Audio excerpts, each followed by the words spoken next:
Hey there! If you've been listening to the show for a while, you know that we have great advertisers that support the show and keep it free for you. One of the reasons why advertisers love Smart People Podcasts is because they know we have amazing fans. So thank you, amazing fans, for helping support Smart People Podcast. Right now, we have a survey that I'd like you to take to help us learn more about you. Just go to podsurvey.com/smart. The survey only takes 5 minutes. We're going to ask you some questions about yourself and what you like to buy, but it's completely anonymous. Your answers will help us find advertisers that are well matched to you, your interests, in the show. We want to make sure that we have the most relevant ads on this podcast, so please take the time to fill out this survey. When you're finished, you can enter a monthly drawing to win a $100 Amazon gift card. Once again, that's podsurvey.com/smart, podsurvey.com/SMART. Thanks for helping us find the best advertisers so we can keep the show free. And now, on to this week's episode. The podcast where we talk to smart people, but not necessarily done by smart people. That is an awesome question. This one goes down probably on one of my top 5. Hey, I like nutrition. I like to eat food. This is the coolest thing ever. We're going to do this forever. I wish I paid more attention in that class. You know, I'm going to be honest, I don't understand that. As a man, I don't get it. Welcome to smartpeoplepodcast.com.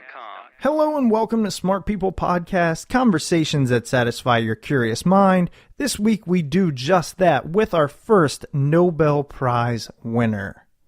Almost 200 episodes in. I feel like that's a milestone for us to have a Nobel laureate on the line here. This week we are talking to Alvin E. Roth. Alvin is one of the world's leading experts on matching markets. He's even designed several of them, including the exchange that places medical students in residencies and the system that increases the number of kidney transplants by better matching donors to patients. But you know what my favorite part is? On his book and everywhere on the internet, he goes by Alvin E. Roth, right? A lot of people do that full name. I get to call him Al.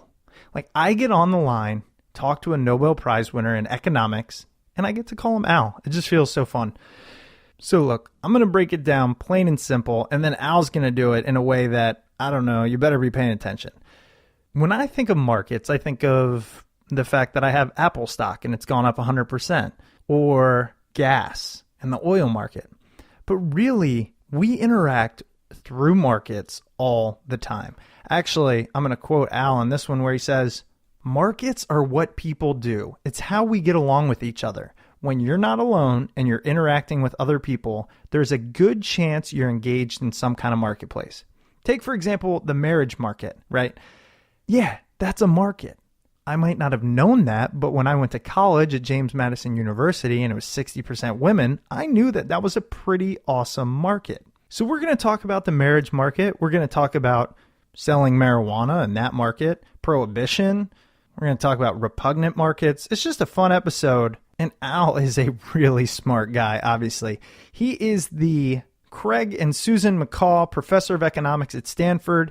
He's also the Gunn Professor of Economics and Business Administration Emeritus at Harvard. He works in the areas of game theory, experimental economics, and market design. And he is the author of the fantastic new book, Who Gets What and Why? The New Economics of Matchmaking and Market Design. In 2012, he won the Nobel Prize in Economic Sciences for the theory of stable allocations and the practice of market design. Whatever that means. I'm going to turn it over here to Al in a second. Hey guys, I've noticed a couple of you have left some reviews on iTunes recently, and I really appreciate it. You know, I love getting your feedback. Hopefully you're enjoying the show. It motivates us.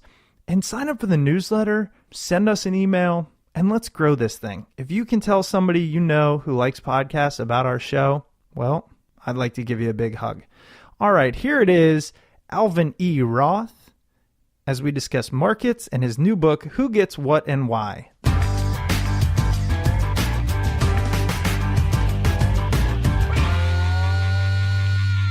Thank you so much for being on the show. Really appreciate it. And as I was mentioning to you before we started recording, I think you might be the first Nobel Prize winner we've had after about 200 people. So congratulations on that, and thank you so much for being on the show. Well, thanks for having me. I'm glad to be here. So, of course, with that kind of introduction, although I want to spend the majority of this episode talking about, your newest book, Who Gets What and Why, and really what that goes into, which is real world problems and applying an economics theory almost to it, I want to learn more about your Nobel Prize and how that happened, and basically what was that? What'd you get that in? Well, I got the Nobel Prize. I shared it with Lloyd Shapley, a famous game theorist, a generation older than I am, and we shared it for the theory and practice of market design. So he had done some of the basic game theory that goes into understanding some kinds of two-sided matching markets. He and David Gale, who was no longer living at the time when we got the award. And I had extended this kind of theory and started to apply it to helping to fix markets when they're broken and design some new ones.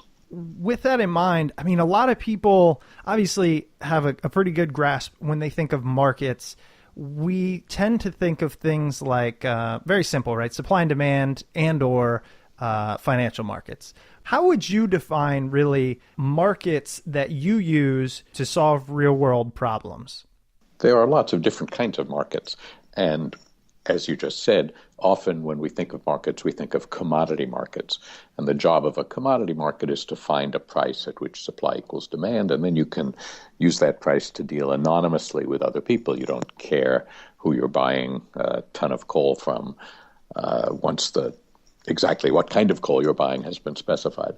But many markets aren't like that at all. They're matching markets. They're markets in which you can't just choose what you want. Even if you can afford it, you also have to be chosen. So labor markets are like that. You can't just go to work for Google. You have to be hired. And Google can't just choose who's going to work for them. They have to compete with Facebook and other companies. And that labor market doesn't work by setting a price at which supply equals demand. That is, Google doesn't lower the wage it pays until just enough engineers want to come and work for them. They pay a pretty high wage. They're a very desirable job. Lots more people would like to work for Google than Google wants to hire. So there are application processes and interviews and hiring and courting. And the same thing is true in many markets. I teach at a fancy university, at Stanford University, and Stanford doesn't admit its entering class by raising tuition until supply equals demand, until just enough students want to come. It's expensive to go to Stanford, but it's cheap enough that lots of people would like to attend Stanford. And so there are all these other market clearing institutions. There's an application process and an admissions process. So you can't, just like you can't just work for Google, you have to be hired. You can't just attend Stanford. You have to be admitted. And just as Google can't just choose who works for it, Stanford can't just choose its students. We have to compete with Harvard and with other universities. So these are matching markets, and they have a lot more going on. They're not anonymous. There's nothing as personal as a job offer. This idea of matching markets, can we look at, or is there any damage done if we tend to look at so many things as a market force? Do you ever feel maybe it takes a little of the humanism out of it, if you will? You know what I'm saying? Like when I think of, I've never thought of these things in terms of a market, and I wonder what that shift is, and if it's just trying to apply economic theory to something that maybe might not need it. Oh, I think that how people get jobs is very central. Definitely, yeah. But it's not a commodity market. So when you say does it take some of the personal out of it, I think you're thinking of commodity markets. Mm-hmm. When you buy 100 shares of AT&T on the New York Stock Exchange, that's very impersonal. You don't care who you're buying it from. You don't have to know who you're buying it from. You don't worry whether they've taken good care of those shares while they had them. They don't worry whether you're going to take good care of the shares. It's an anonymous arm's length transaction where you don't know your counterparty. You just care about the price. A job market is very different. You very much care who works for you and who you work for. Though, that's why there's all that interviewing and applying that goes on and getting to know each other. So a labor market is very much a market, but But it's not anonymous. It's very, very personal. And in the same way, when I start speaking of matching markets, I am willing to think about a much broader variety of things of markets than maybe you're used to. We speak of the marriage market, and it's, of course, a matching market. You can't just choose your spouse. You also have to be chosen. When you study it as a market, you see all sorts of market-like phenomena. Marketplaces have to be thick. They have to deal with congestion. They have to make it safe to participate. And so you can see marriage changing over time as the thick markets for marriage changes. There was a time when lots of people married their high school sweethearts, but as more and more women started to participate in higher education, as more and more men started to participate in higher education, we've seen the marriage age go up for Americans because going to college is still a thick marketplace for finding people you could marry. And as more and more women have entered the labor force in professional ways, we see internet dating sites developing for people who are no longer in college but need to find a thick marketplace, need to find a lot of potential spouses who they can consider, who they can date. So I think that markets are what people do. It's how we get along with each other. When you're not alone, you're interacting with other people, there's a good chance you're engaged in some kind of marketplace, broadly speaking. Thank you for that. That was a great explanation, because you're right. It's just the way I've been raised to view markets. And then when you break it down, the marriage market even, that's so interesting. I mean, I can think back to, say, college, right? We would maybe call it a dating pool, but essentially it's a market of people, and we just called it the pool. So when we consider each of these interactions or different areas in the terms of markets, is there any way us listening to this or who read your book can exploit them a little bit? And I don't mean exploit them in a negative way, but can we use our understandings of markets to perhaps give ourselves an edge? And speaking specifically of, say, a marriage market, even though I'm happily married, is there any way to use your theory and economics to help us? Well, I think that people naturally use some of their understanding of the market to make sensible decisions. So if you lived at the turn of the century, you might have married your high school sweetheart. I don't know if you did or not, but today. But back then, you would say to yourself, gee, if I don't marry my high school sweetheart, the opportunities to meet lots of single women about my age is going to diminish fast, because that's when people in my cohort get married. And so many of the desirable spouses will have already been taken if I delay too long, if I wait. But if you're thinking about marriage today and you're in high school, your parents say to you, oh, you're too young, what's the hurry? Wait, you'll go to college, you'll meet other people, you'll get a job, you'll meet other people. And that's all true, because the fact that everyone else, many other people, are waiting and delaying marriage longer than they did in 1900 means that you can too. So knowing that there will be opportunities in the future, that is, anticipating that the market will still be thick in the future, allows you to have more choices about when you might want to get married. And that's true about getting jobs. It's true about going to college. It's true about many things. Another thing that I think is very notable here that I want our listeners to understand is, of course, you have a great understanding of matching markets, but one of the things you're really known for is creating a number of markets. And that alone is interesting, because you think, okay, how does somebody create or at least alter a market? And specifically, I like, how you talk about kidney donations and how you were able to kind of use this idea of matching markets to increase the number of kidney transplants. Could you talk about that? Sure. Well, for a start, let's say that, kidney transplants are one of the marketplaces, and I use the word broadly, that we really do have to think about markets where prices don't decide who gets what, because it's against the law to buy and sell kidneys for transplant in the United States and almost everywhere in the world. There is a monetary market for kidneys in one country, and that's the Islamic Republic of Iran. But everywhere else, it's illegal to buy and sell kidneys, although I should add that there are many black markets around the world. But in the United States, we don't buy and sell kidneys, and we don't have nearly enough kidneys. There are about 100,000 people waiting for donation from a deceased donor, from someone who dies in a way that makes his organs donatable. But we only get about 11,000 deceased donor kidneys a year. But there's another way to get kidneys, and that's from living donors, because healthy people have 2 kidneys and can stay healthy with just 1. And that means if you're healthy, you have the opportunity to donate a kidney to someone you love and save their life if they have kidney failure, if they need a kidney. And so we get about 7,000 living donor kidney donations in the United States right now.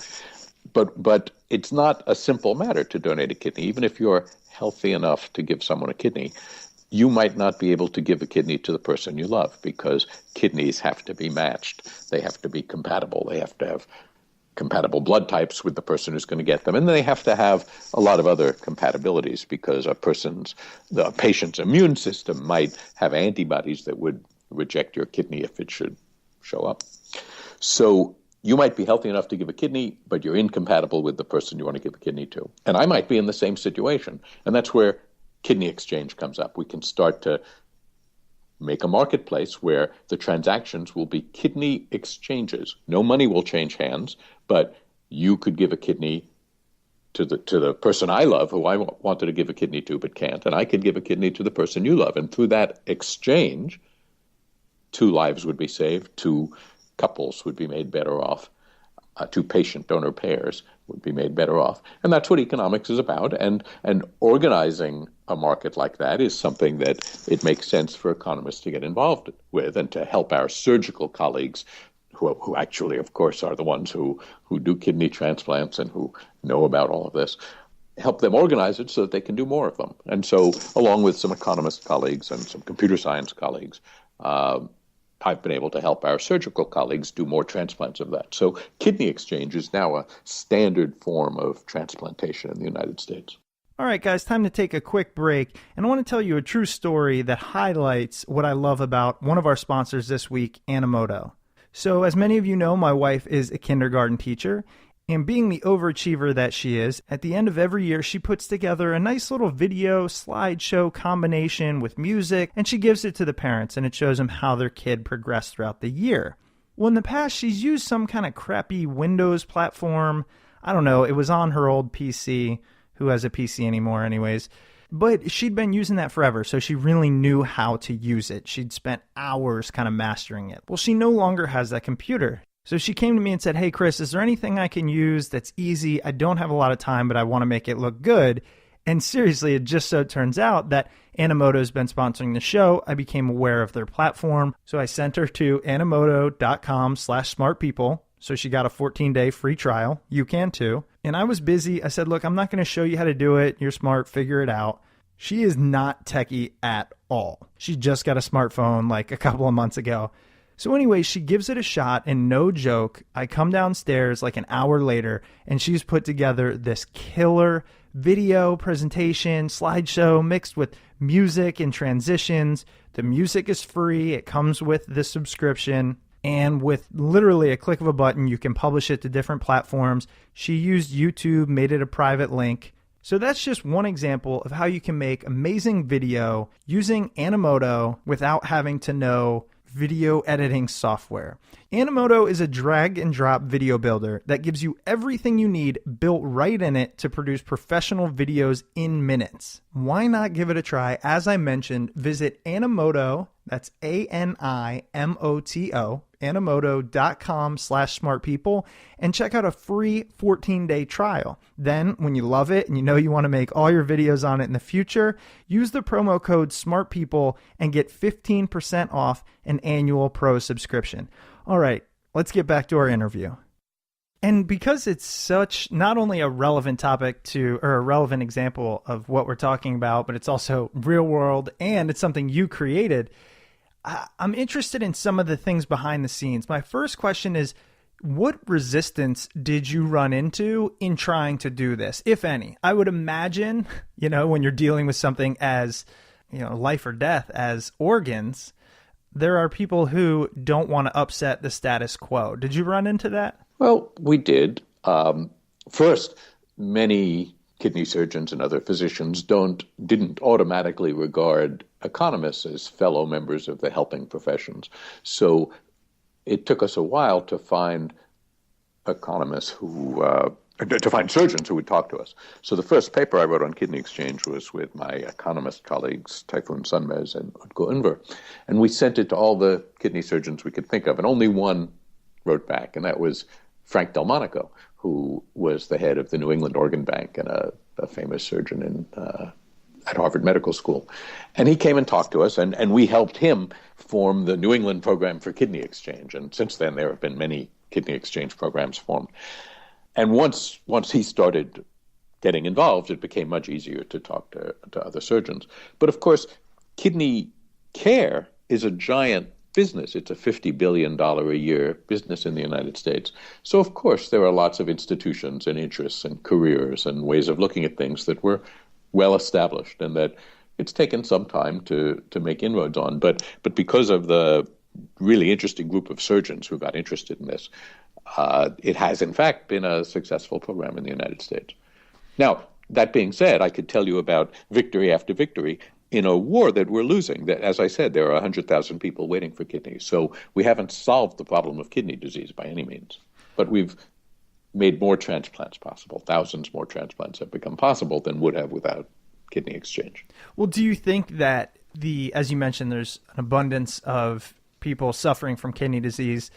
Is that a function, or is that a problem that could be solved by more efficient markets? Like if your marketplace, the one you created, was more efficient, could we fix that? Or is it simply we don't have the right tools to do so? Well, if we could get more, if we could get the word out more, if we could get more patient donor pairs enrolled in kidney exchange, we could get more transplants. But there are so many more people needing transplants than there are organs available, that we have to work on other ways of increasing the number of organs, on other ways of reducing the number of people who need transplants. And eventually, in the long term, your grandchildren will be astonished at how primitive medicine transplantation is. They'll say to you, "So tell me again, Grandpa, you used to cut the kidney out of one person and sew it into a sick person, and that was modern medicine?" And you'll have to tell them, yes, that was modern medicine. And hopefully by the time they're grown, your grandchildren, there'll be better ways of curing kidney disease and of preventing it. But everyone who needs a kidney today will be dead by then. So we have a responsibility for taking care of the people who are ill now. And that's going to have to be a multi-pronged approach. We have to get more transplants. That's what kidney exchange does. It gets more organs makes them available for transplantation. We have to do more on that. It would be good to get more deceased donor organs, but there's a limit to how many of those you can get. There's a lot of discussion about whether it should be legal to give incentives for donation, to compensate donors, for instance, to pay donors. And that's a highly controversial subject. As I said, it's against the law everywhere in the world. And transactions like that, transactions that some people would like to engage in, some people would like to buy a kidney to save their lives, and other people might be willing to sell them a kidney. And as I said, there's a legal market in Iran. But transactions that some people would like to do and other people don't want them to do, even though they're not directly involved, are what I call repugnant transactions. And I've spent a lot of time trying to understand repugnant transactions, because when you see something that's against the law everywhere in the world, it would be presumptuous to think you understand it well even if you think it's a bad idea. So it turns out when you look into repugnant transactions, there are quite a few of them, and many of them have been very important over the course of history. For instance, in the Middle Ages, it was repugnant to charge interest on loans, but we would hardly have the global capitalist economy that we have today if we didn't have a market for capital. On the other hand, here in the United States, we used to sell slaves. We used to allow people to buy passage across the Atlantic Ocean by becoming indentured servants, being temporary slaves. And we don't allow that anymore. So it's not true that old repugnances inevitably fade away as we get more modern. Sometimes things that weren't so repugnant become repugnant. So there's something important to understand there, because markets and the kind of markets we allow to exist require social support. And I think that we don't understand yet enough about repugnant transactions and how they constrain markets, and which transactions we allow and which we don't. And we see those changing, of course, all the time. I think a prototypical repugnant transaction, in the sense of it's a transaction that some people want to do and other people don't want them to, is same-sex marriage. In the last 10 or 11 years in the United States, we've gone from no states allowing same-sex marriage to perhaps at the end of this year, all American states will allow it. And that's a repugnant transaction in the sense that some people want to marry each other and other people don't want them to. And it's one that divides Americans. Not every state allows it yet, and there's been some real contention. But we're seeing very rapid change in, when you think about it, a decade and a half is quite fast when you think for how many millennia same-sex marriage was repugnant. So repugnancies can change, but they're different in different places. So it's hard to make a model that it's not as if all human beings find the same things repugnant. Is there anything you see as an economist that could be considered a repugnant market that shouldn't be at this moment? When I listen to you talk about it was repugnant to charge interest on loans back then, right? Yeah. You would like to think if you were during that time, you'd be like, guys, this is crazy. Let's do it. In the same way, and I don't want to get into a lot of controversial issues, but same-sex marriage, as you mentioned, it's sweeping across the nation and will be in all 50 states relatively soon. I mean, even 5 years ago, I'm like, come on, this is obvious. Like, we should have this. Do you see any now as an economist that really bug you? Well, I imagine that, let's just look at some repugnant transactions. Lots of drugs are illegal. And of course, in the United States, we had prohibition against alcohol. And when you make a market illegal, it doesn't make the market go away. It just makes the legal markets go away. So black markets spring up. So we had a constitutional amendment that, saying that we find the sale of alcohol repugnant. Then we had another constitutional amendment that said, never mind, it causes lots of crime, and it turns out Americans like to drink more than we imagined they do. It's not working. Let's stop that. So one of the things we're seeing now is that the criminalization of marijuana consumption seems to be ebbing. Right there, you can get medical marijuana in several states, and you can now get recreational marijuana in Colorado and I think in Oregon. So that looks like the thin edge of the wedge. I bet that they're not going to have terrible effects in Colorado, and that after a while, Coloradans will come to think of marijuana somewhat the way they think of alcohol. That is, you can mess yourself up by using it badly, but that maybe we shouldn't have a big criminal justice system trying to give you advice on that. We should have laws that stop minors from drinking and maybe from using marijuana, and we should have laws against operating automobiles and heavy machinery while you're under the influence. But maybe with laws like that, rather than outright criminalization, Coloradans will find that legalizing marijuana hasn't damaged them very much. And if they do, then I imagine that we might see more of that in the United States. So there's an example. That's a great example. There's another real-life situation that you discuss in the book that I find fascinating. You talk about college admissions and how that is obviously, we discussed it earlier, a matching market.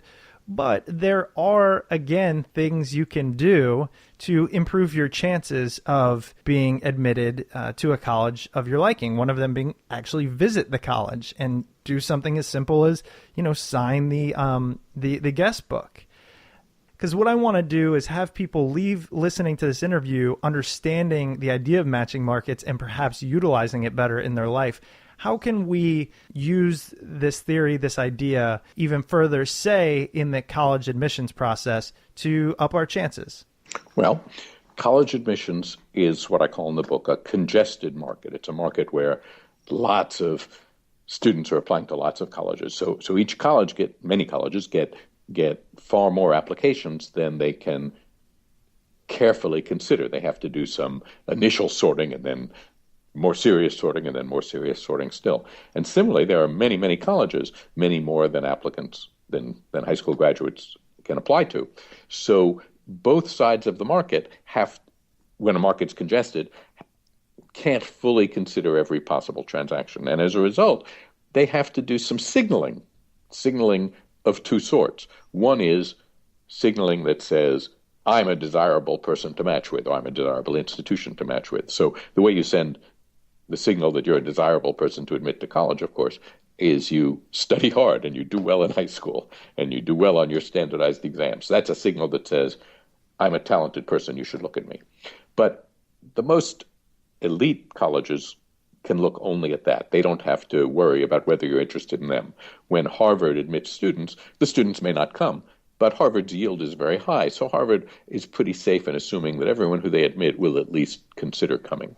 But that's not true for every college. I now teach at Stanford. I used to teach at Harvard. Before that, I taught at the University of Pittsburgh and the University of Illinois. Pittsburgh and Illinois are fine universities. They're great American universities, but they're not in the elite strata that Harvard and Stanford find themselves.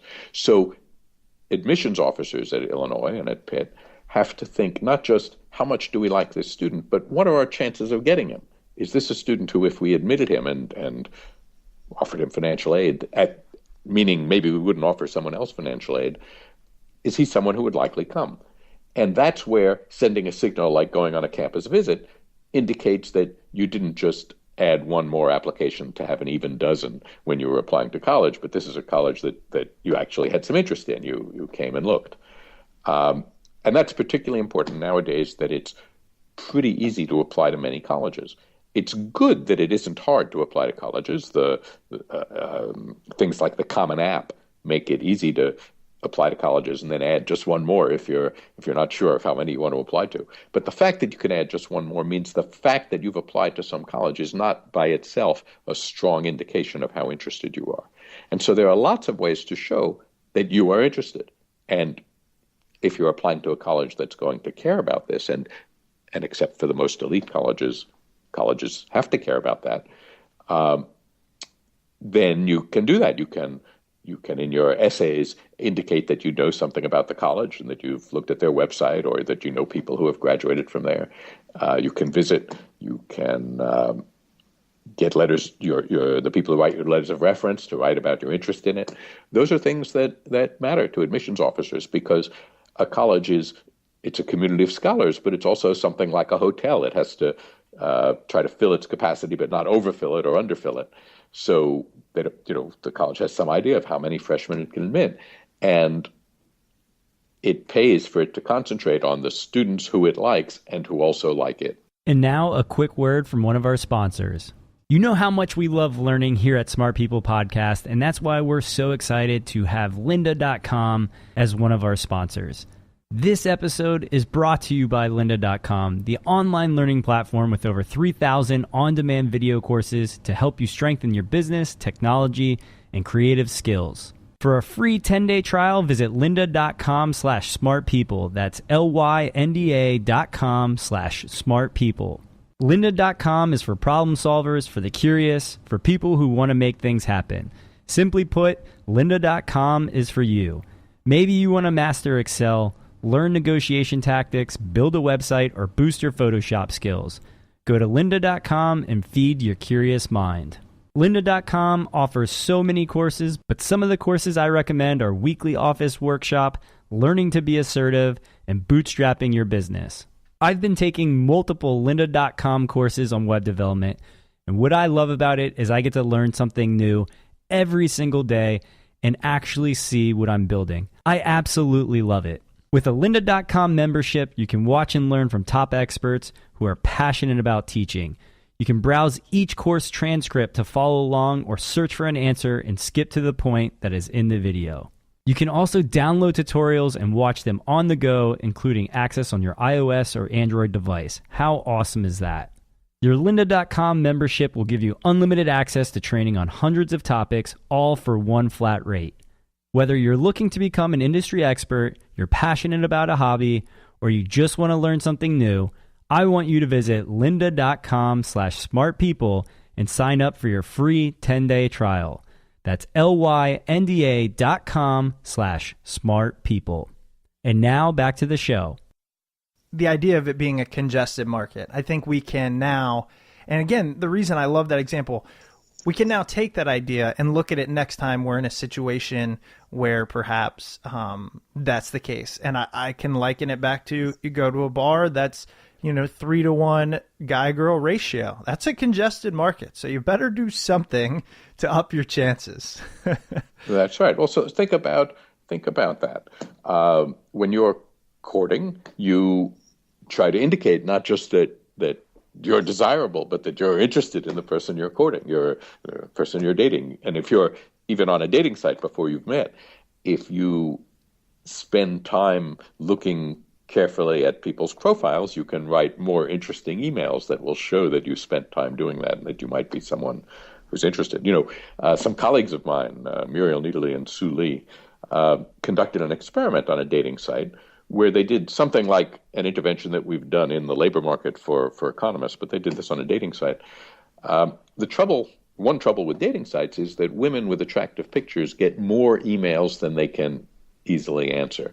And consequently, they don't answer them all. And men who aren't getting their emails answered might respond by sending emails to more women, and that means their emails will become more superficial, and so less and less information is getting transmitted. And what Muriel and Sue did in this dating site is they gave to everyone 2 virtual roses.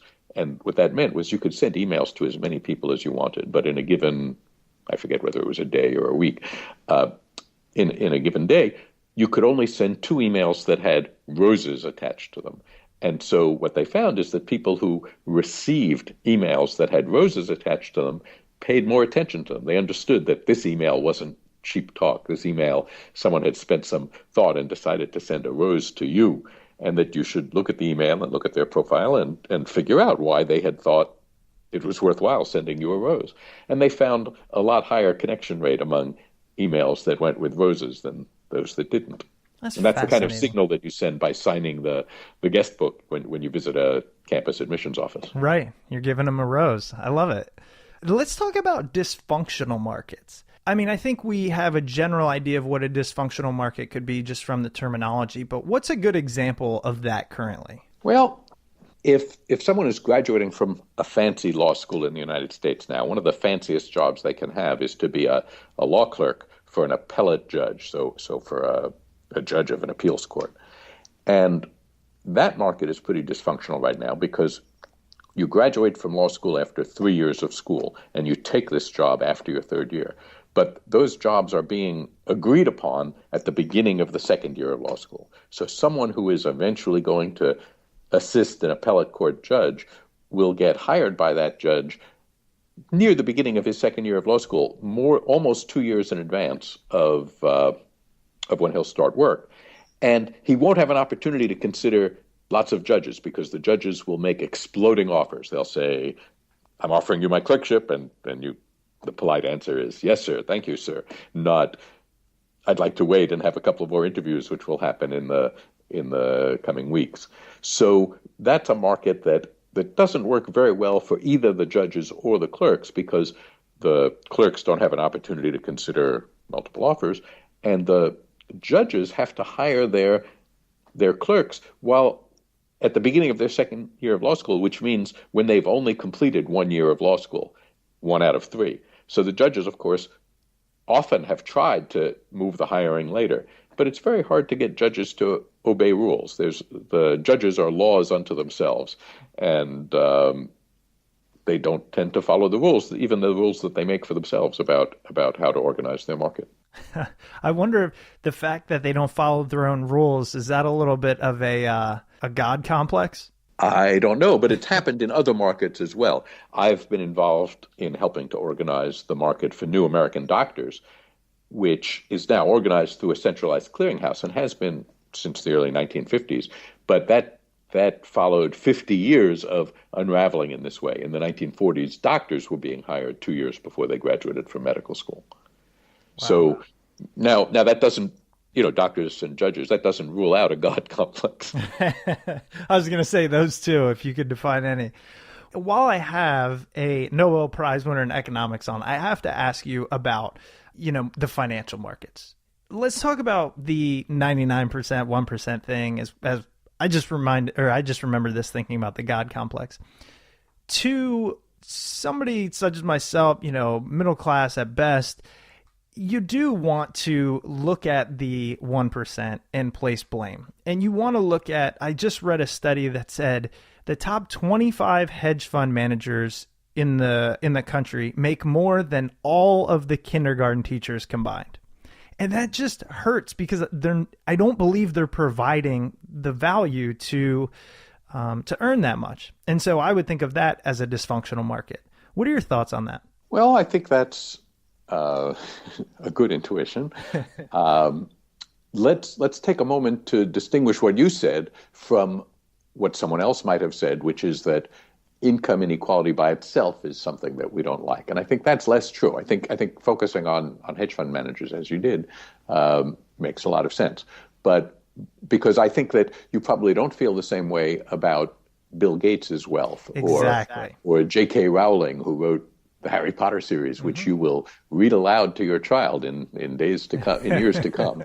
I read a number of those volumes out loud, which is great. I mean, it's just wonderful, wonderful. So we certainly don't resent that she sold a lot of copies of her book and is a wealthy woman. Absolutely. But what you are worried about with hedge fund managers is that they are somehow handling lots of money and some of it is just sticking to their hands, and that's a sign that we're spending too much effort on moving money around in ways that might not be productive for society. And I think that might be true.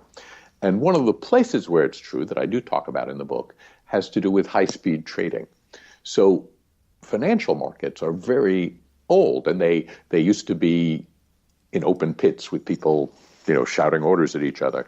And they work on what's called a continuous double auction. When someone makes an offer to buy or sell, the first person who wants to accept that offer can have it. But nevertheless, when you work on human speeds, you have to compete on price as well as on speed. But one of the things that's happened now is that there's very, very high-speed communication between the markets in New York and in Chicago. So one of the things you can do is if you're a very high-speed trader, if you are a computerized algorithmic trader who has access to the fastest communication lines that work in milliseconds between the New York Stock Exchange, say, and the Chicago Mercantile Exchange, is you can look for changes in one market and in milliseconds make trades on the other market before the news has arrived for people who have slightly slower lines, right? So the fastest communication now goes around 8 milliseconds between the New York Stock Exchange and the Chicago Mercantile Exchange. It takes you well over 100 milliseconds to blink your eyes. So we're talking about a speed that's beyond human speed, but what it does is it allows people who can be very fast to see the price move on one market and buy at the old price on the other market, for example. What that means is people making offers have to be more cautious in their offers for fear that their stale offers will be the ones that are taken. And that interferes a little bit with the way the markets work. We'd like to have people competing on price rather than on speed.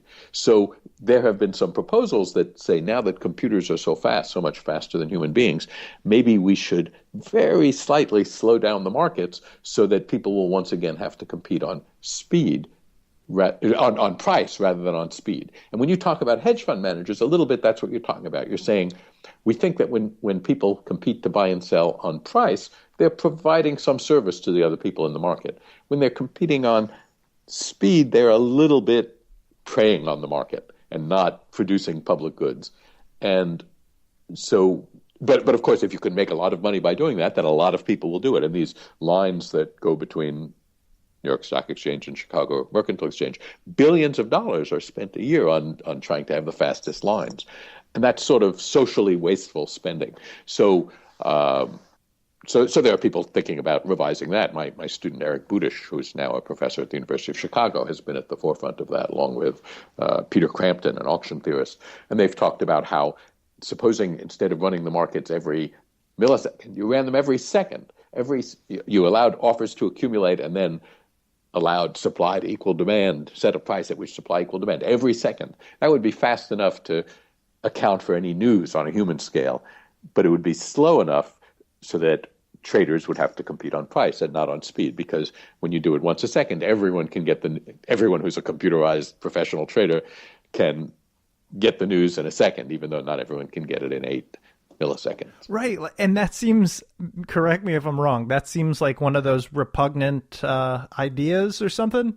Is that a good use of that? It could become repugnant. That is, there are some kinds of trades going on that some people are doing that we might not like them to do.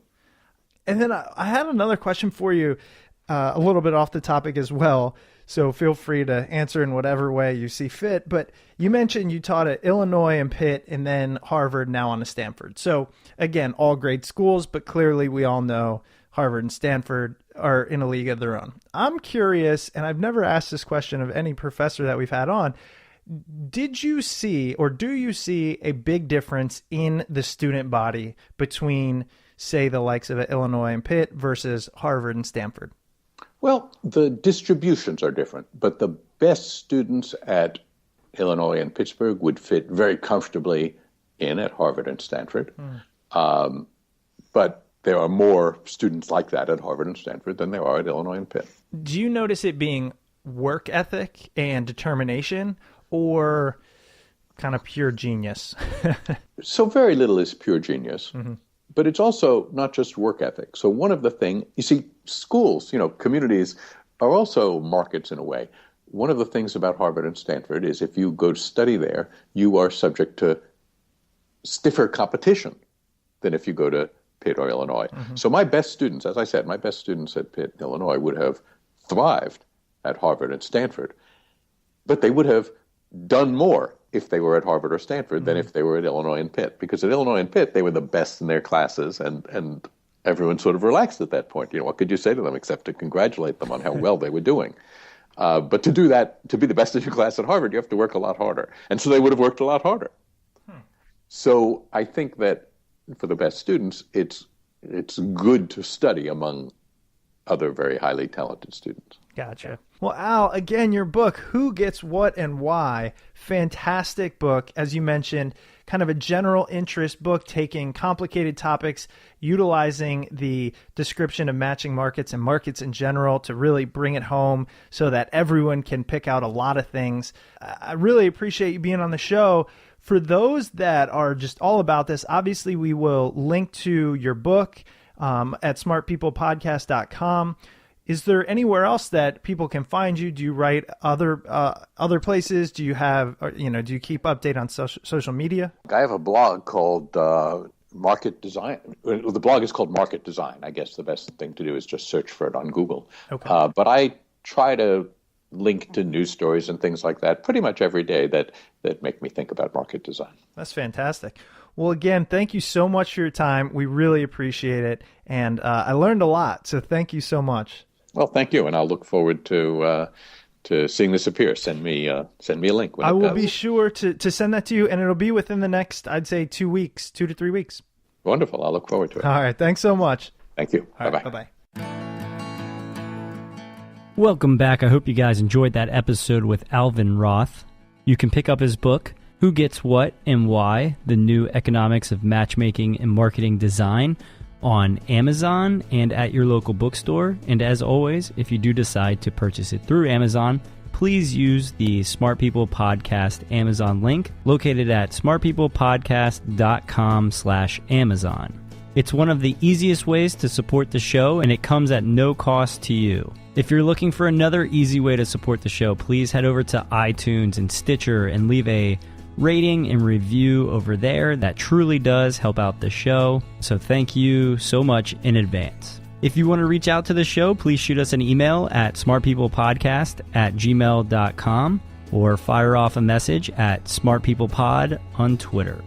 Please remember, we've got a survey out there to help us find the best advertisers for this show. So if you have a few minutes, head over to podsurvey.com/smart, fill out the survey, and let us know what type of products you guys are looking for. Thank you again for checking out the show. Stay tuned. We've got some great episodes coming up, and we will see you guys next week.